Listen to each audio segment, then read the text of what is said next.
Assalamualaikum warahmatullahi wabarakatuh. Anakku sekalian, pada kesempatan kali ini kita akan melanjutkan pembelajaran pendidikan al-Islam kelas 4, yang pada kali ini kita akan belajar pelajaran yang kedua, aspek akidah, dan pelajaran ketiga, aspek akhlak. Yang akidah adalah Asmaul Husna, yang aspek akhlak adalah ikhtiar dan tawakal. Nah, anak sekalian sudah siap, kita akan memulai pelajaran pada hari ini. Mudah-mudahan anak sekalian sudah mempersiapkan diri mulai dari buku paket halaman 32. Dan tentu kabar pada hari ini anak-anak sehat semuanya, alhamdulillah. Demikian pula kita sebentar lagi juga akan mengikuti PTS pada akhir bulan ini ya, Baik anak-anak sekalian, kita lihat pada halaman 32 ini. Kedua ini adalah tentang Asmaul Husna, yaitu nama-nama Allah yang baik ya, nama-nama Allah yang baik sebagaimana di dalam surat ke-20 ayat ke-8 ya. Bismillahirrahmanirrahim. Allahu la ilaha illa huwa lahul asmaul husna. Dialah Allah, tidak ada Tuhan yang berhak disembah melainkan Dia, dan Dia mempunyai asmaul husna atau nama-nama yang baik. Apa saja yang akan kita pelajari adalah nomor 1 al-haq, yang kemudian kedua adalah al-wakil ya. Yang ketiga al-qawiyyu, yang keempat al-matin, yang kelima al-wali. Nah, kelima-limanya ini akan kita bahas satu persatu, mulai dari al-haq. Al-haq itu artinya adalah yang maha benar ya, yang maha benar. Semua yang berasal dari selain Allah adalah batil ya, semua apa yang berasal dari selain Allah itu adalah batil. Oleh karena itu kita harus selalu berkata dan berlaku dengan benar ya, yang kita ambil dari sifat-sifat Allah yang untuk bisa kita praktekkan ya. Kemudian sebagaimana Allah Subhanahu wa taala berfirman dalam surat Luqman ayat 30, surat Luqman surat ke-31 ayat 30 ini Allah berfirman, a'udzubillahi minasyaitonirrajim, bismillahirrahmanirrahim, dzalika bi anna Allaha huwal haqqu wa anna ma yad'una min dunihil batilu wa anna Allaha huwal aliyyul kabir. Artinya demikianlah karena sesungguhnya Allah dialah yang hak ya, dan sesungguhnya apa saja yang mereka seru selain dari Allah itulah yang batil. Dan sesungguhnya Allah dialah yang maha tinggi lagi maha besar. Berikutnya al-wakil ya. Asmaul Husna yang kita pelajari yang kedua ini adalah al-wakil. Mari kita mengamati bahwa hewan dan tumbuhan itu yang memelihara tidak lain adalah Allah Subhanahu wa taala ya. Makanannya, tinggalnya ya, perkembangbiakannya dan sebagainya itu adalah yang memelihara adalah Allah Subhanahu wa taala. Al-wakil artinya yang maha memelihara. Quran surat Az-Zumar surat ke-39 ayat yang kedua Allah berfirman, a'udzubillahi minasyaitonirrajim, Allahu khaliqu kulli syai'in wa huwa ala kulli syai'in wakil. Allah menciptakan segala sesuatu dan Dia memelihara ya, Yang ketiga al-qawiyyu. Al-qawiyyu ini adalah makhluk Allah seperti burung ya, bisa terbang, ikan paus bisa mendengar dari tempat yang jauh dan lain-lain. Semuanya itu Allah menciptakan, termasuk manusia, bisa melampaui makhluk-makhluk lainnya. Tidak lain adalah Allah memberikan kelebihan pada manusia dibanding makhluk-makhluk yang lain. Al-Qawiyyu adalah yang maha kuat ya. sebagai hamba Allah harus kuat fisik, ya, kuat akalnya, kuat fisiknya, kuat akalnya. Nah, dengan akalnya dapat menciptakan berapa banyak alat, ya, untuk kemudahan dalam menghadapi kesulitan baik transportasi, kehidupan, ya, untuk alat teknologi yang sekarang sudah berkembang pesat tidak lain adalah untuk kemudahan manusia, dan itu diberi oleh Allah berupa akal, ya, untuk menciptakan segala sesuatu teknologi itu yang dengan akal akan belajar.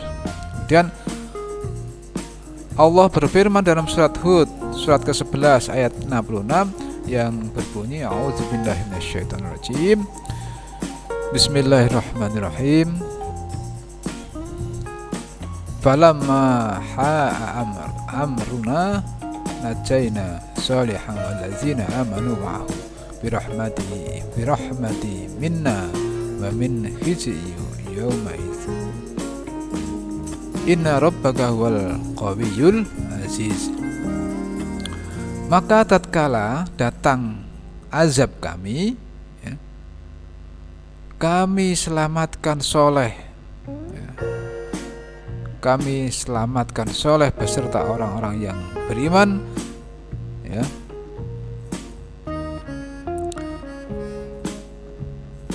bersama dia dengan rahmat dari kami dan dari kehinaan di hari itu. Sesungguhnya Tuhanmu dialah yang maha kuat lagi maha perkasa. Dengan seperti ini, ya, di saat, ya, Allah selamatkan, ya, dari azab, dari siksa ketika orang-orang lain menerima azab itu, ya, adalah kekuatan kekuasaan Allah Subhanahu wa ta'ala. Yang keempat, Al-Matin. Al-Matin ini adalah kita lihat pada mengamati dengan adanya tembok raksasa yang ada di Cina, yang kokoh, yang tinggi, yang panjang, ya. Al-Matin itu artinya yang maha kokoh, Allah yang maha kokoh. Segala kehendaknya pasti tercapai. Kita baca juga surat Az-Zariyat 51 ayat ke-58. A'udzubillahi minasyaitonirrajim. Innallaha warrazzaqu dzul quwwatil matin. Sesungguhnya Allah dialah yang maha pemberi rezeki, yang mempunyai kekuatan lagi sangat kokoh.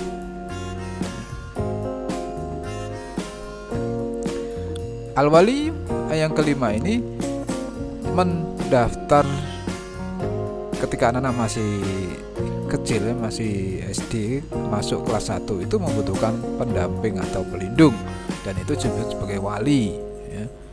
Al-Wali di sini artinya yang maha melindungi. Allah Subhanahu wa ta'ala melindungi hamba-hambanya, maka dari itu mohonlah berlindung hanya kepada Allah Subhanahu wa ta'ala. Kalau kita anak punya orang tua kita yang menjadi wali, yang menjadi pelindung kita ketika kita masih kecil, masih anak-anak, dan itu butuh, ya, perwalian atau butuh perlindungan. Dan kita sebagai seorang hamba Allah tentu memohon, berdoa dan berlindung itu hanya kepada Allah Subhanahu wa ta'ala. Apakah boleh minta perlindungan kepada selain Allah yang ketika secara lahiriah dalam memohon bantuan, ya, sesama manusia ini boleh memohon bantuan kepada pihak berwajib, misalnya kepada polisi atau kepada aparat keamanan. Ini boleh melakukan permohonan perlindungan, tetapi terlebih dahulu mohonlah perlindungan kepada Allah Subhanahu wa ta'ala dengan melalui perantara yang kita mintai bantuan itu. Nah, Quran surat Al-Baqarah surat kedua pada ayat 257 ini, A'udzubillahi minasyaitonirrajim. Bismillahirrahmanirrahim. Allahu waliyyul ladzina amanu yukhrijuhum minaz zulumati ilan nur walladzina kafaru ula awliya'uhum zuhud. awliya'uhum taghutu yukhrijunahum minan nur ila zulumati ulaika ashabun nar hum fiha khalidun. Artinya Allah pelindung orang-orang yang beriman. Dia mengeluarkan mereka dari kegelapan atau kekafiran kepada cahaya atau iman. Dan orang-orang yang kafir, pelindung-pelindungnya ialah setan yang mengeluarkan mereka dengan ada cahaya kepada kegelapan atau kekafiran. Mereka itulah adalah penghuni neraka, mereka kekal di dalamnya. Nah, ini. Jadi dengan kita hanya minta berlindung kepada Allah, ini adalah tempat berlindungnya bagi orang-orang yang beriman dari suasana kegelapan menuju cahaya yang terang benderang, yaitu iman. Kepuasan batin, ya. Hatinya menjadi lega karena sudah berusaha, kemudian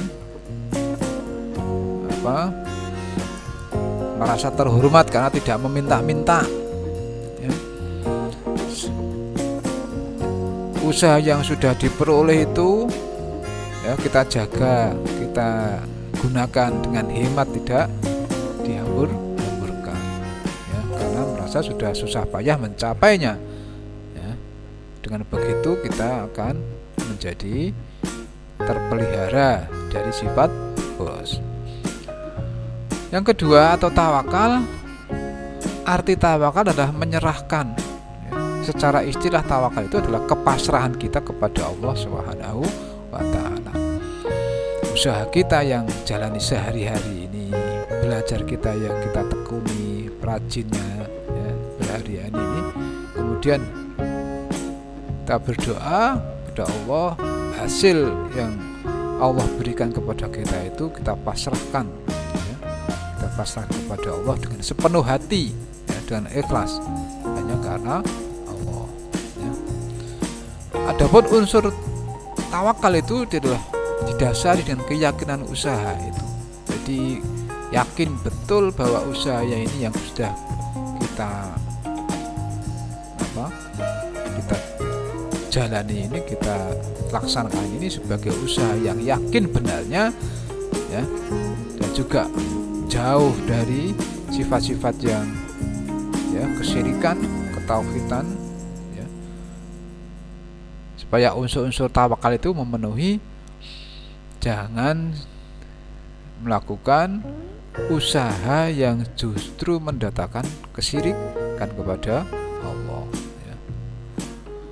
Dengan nilai kepasrahan kepada Allah ini, nanti pada akhir yang kita dapatkan tentang hasilnya itu selalu berhusnuzon, ya, dengan ikhlas penuh hati. Husnuzonnya itu tidak mempunyai buruk sangka kepada Allah Subhanahu wa Ta'ala, apapun yang Allah berikan setelah kita mencapai berusaha semaksimal mungkin itu, ya. Tentu yang sudah kita dapatkan dari Allah itu sebagai anugerah yang terbaik pada saat ini, dan jangan kita menjadi orang yang kufur, tidak mau bersyukur kepada Allah. Jadi kepasrahannya ini sudah kita usahakan, ikhtiar dengan baik, ya, dan juga kita husnuzon. Insya Allah, Allah yang sudah berikan kepada kita apa-apa, baik rezeki maupun kepandaian ataupun kesehatan, ini adalah sesuatu yang Allah yang terbaik untuk kita terima, ya. Itu unsur-unsur tawakal itu. Kemudian ayat-ayat Allah Subhanahu wa Ta'ala yang menyangkut tentang tawakal ini ada berupa perintah, ya, berupa perintah untuk bertawakal. Ada ayat yang melarang bertawakal itu kepada selain Allah. Ini juga ada ayat Al-Quran. Jadi jangan sampai ini berpasrah kepada selain Allah, karena kita Tuhan yang satu, yaitu Tuhan Allah, Tuhan yang Maha Esa. Kepasrahan kita juga harus kita tujukan hanya kepada Allah. Dan juga ayat-ayat yang mampu mendorong supaya manusia itu mempunyai azam atau keinginan yang positif, ya tidak berpikir negatif, tidak seuzon, tapi berkeinginan dengan keinginan yang positif, yang baik, yang cita-cita yang mulia, cita-cita yang terpuji. Nah, siapa sebaik-baik penolong itu? Sebaik-baik penolong itu tidak lain adalah Allah Subhanahu wa Ta'ala.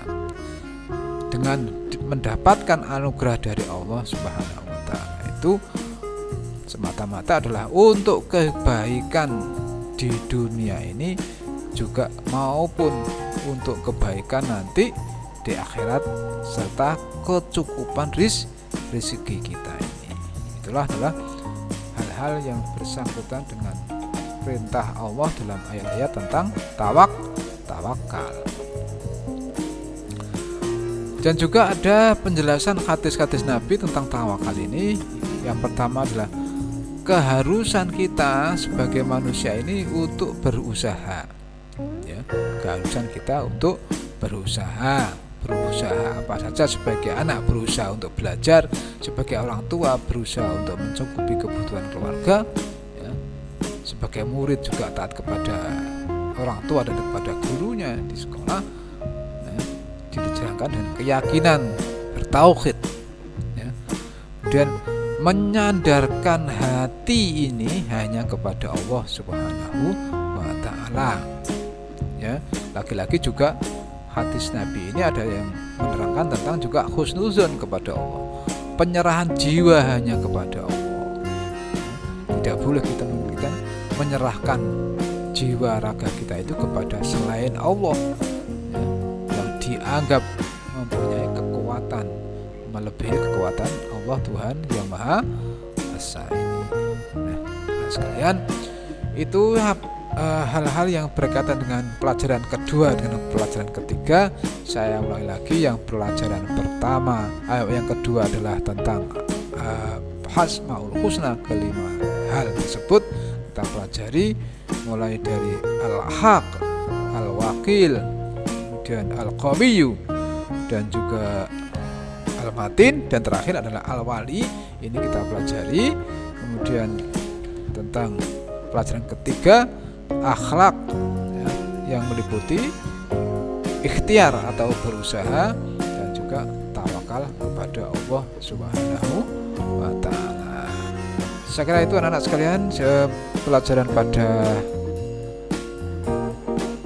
hari ini tentang dua hal, ya, pelajaran kedua dan ketiga ini. Mudah-mudahan anak-anak, ya, dapat memahami dengan baik dan kita persiapkan sehari-hari dengan belajar yang tekun, karena sebentar lagi kita akan mengikuti penilaian tengah semester 1 di tahun pelajaran 2020 ini 2021. Semoga sukses. Terima kasih. Nasrun minallah wa fathul qarib. Selamat belajar. Wassalamualaikum warahmatullahi wabarakatuh.